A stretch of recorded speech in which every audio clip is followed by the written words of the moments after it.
About a week later, they smuggled us across the Tigris River in the dark. Engines were off. The river was flowing to the south pretty strong. There's drones overhead somewhere, but it was a point of no return. I jumped in the boat with other volunteers as well as some YPG dudes with AKs. I welcomed it.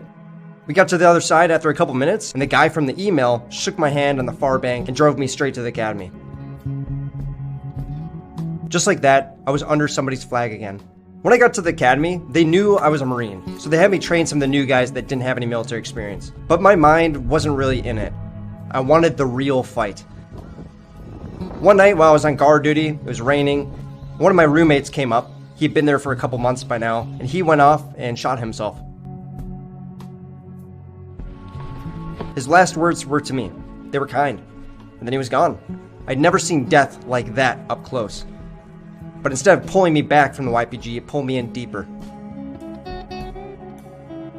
During those nights, I kept replaying what my gunny had told me back in the Corps, with tears in his eyes.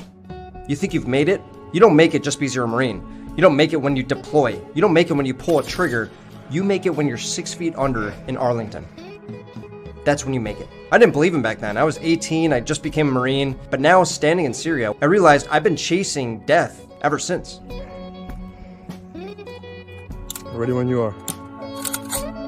Because we were expecting an invasion pretty soon, we started with military training first.